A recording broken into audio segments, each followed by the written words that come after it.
What about my love? Wasn't it enough? Just let me know. Pains me to say it. Yeah. Arguably. Yeah, it pains me to say it too. The Dallas Cowboys came in and laid down a smackaroony on everybody. Tyler Booker, first pick off the board. Donovan 𝗎𝘂𝘶, second pick for them. The third pick, 𝙎𝙬𝙗𝗔𝐃. My God. Jaden Blue in the 5th round. Shamar James, hard-hitting linebacker from Florida. Johnny Cornelius, who I thought was actually going to go sooner. Got him in the 6th. Jay Toya from the UCLA Bruins, the defensive tackle. He was good. Then you come in and you pick up 𝗕𝘂𝘀𝗀𝗀𝗀 to be, I mean, y'all talk about a 1,100-yard running back, if not the 1,200. I can't remember which one it was, but he was over 1,000. 𝗕𝘂𝘀𝘀𝗀𝗀𝗀, if he could stay healthy, he could be one of those ones. And then Tommy I think I pronounce it 𝗕𝘂𝘀𝗵𝗲𝘀𝗀𝗀𝗀𝗀𝗀 from Maryland. Again, we got to watch more on them, but Yeah, we do need to watch some Maryland defensive film. a lot of them came off the board. Trader, him, the other kid that we just talked about. But if you take him out of the equation and you go just the other ones, we're talking about banger after banger after banger after banger after banger. The only thing they needed to be away from an S grade was just one more wide receiver. That's it. Yeah, I definitely thought they'd go wide receiver at some point too. It was weird. It was weird. And you know what would have took it over the top is if they didn't have Tommy there, if they would have picked up Xavier Restrepo, bro. Yeah. That would have been like, oh my, yep, S tier. We'd all be like S. Like, yeah. But this draft right here was pretty bulletproof, brothers. I'm just telling you right now. The fact that Jaden Blue went in the 5th, if he could fix those fumbling issues, you're probably looking at a guy that got drafted in the 5th, but turns out to be a 1st round talent. Yeah, like,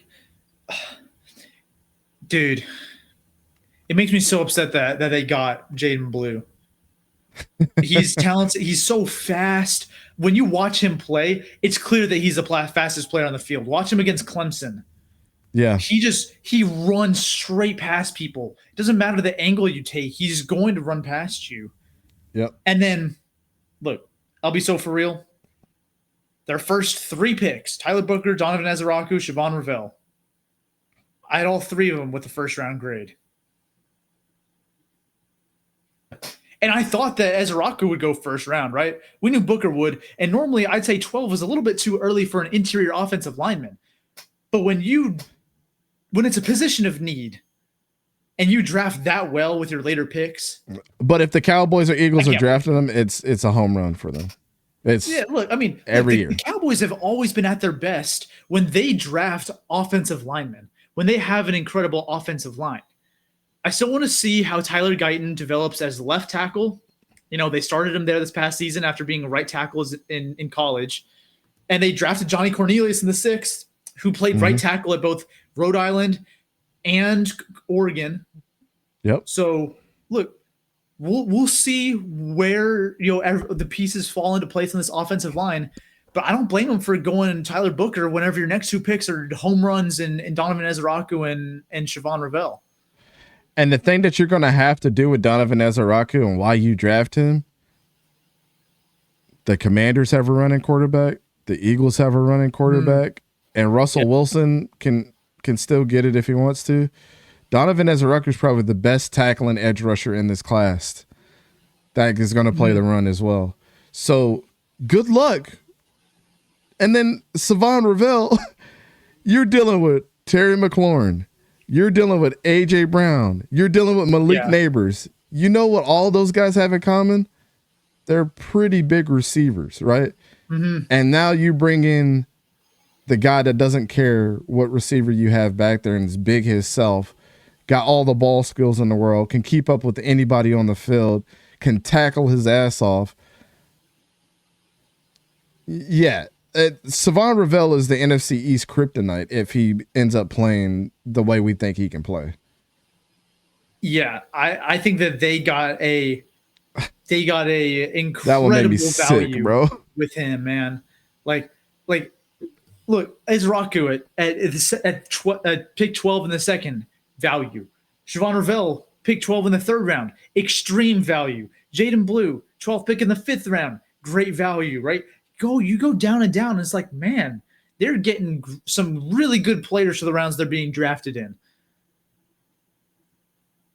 Like head to toe, I have really no complaints about this class other than maybe, I wish they took a receiver in the 7th round there, at pick 31. That's it. I mean, are they not trusting in Mazi Smith? Is that the reason why they picked up another D tackle? Dang, I hate to have been the ECG kryptonite for that man's career, but how I felt about Mazi Smith is the same way I felt about Kenneth Grant. I just didn't see it. Right. And I hate to compare him to him, but like, my goodness gracious, man. I don't know what else to have said. For Johnny Cornelius to go from Rhode Island to Oregon is nasty work. That's a lot of travel. Literally cross country. And then just to go to Texas. Yeah, right in the middle. Different quadrants of the United States. All three of them is hilarious. That man has learned 3 different cultures in the last 3 years. Yeah. Hey, he gets to experience what, different parts of the country have to offer. Each coast and then Texas and the South. I'm well-traveled, man. My air miles are insane. Yeah. Cowboys did that thing, man. And, it's hard to be happy for the Cowboys, but, it is what it is. A lot of our favorite players went to this team. And to say that, like, to watch them in a Cowboys jersey, Donovan Ezaraku and Michael Parsons being on the opposite sides of each other with 𝗕𝙂𝗏𝗏𝗏𝗏, bro. Yeah. And then Shamar James, if what's his name doesn't stay healthy, Shamar James is able to lay the boom on people. This gives me nightmares. I mean, this is what was going to keep Michael Parsons sat for the Cowboys. Yeah, you had to appease, bro. Yeah, bro, because he was fighting for his life when they picked Tyler Booker, and then was like, "Yo, shut up. We're about to pick 4 defensive players in a row, and they're all dogs." So, yeah, pipe down, young man, and then we'll pick up another defensive tackle here later on in Jay Toya. So, yeah. Well, guys, here has been our consensus draft for everybody. To look at all of our picks across the board is awesome. We were all very, very similar to each other. I mean, shoot, I think the most variance was actually the Falcons. It went from S, A+, A-, B+. So you got every single quadrant of the grades there. We all were in agreement with the Cardinals, which is hilarious. And then we're pretty spot on there with the 49ers too. You had them as a plus. So, but outside of that, man, everybody was pretty much hit on. I'm actually very proud of us by the way that we were so close to each other. There wasn't a big variance on both sides. So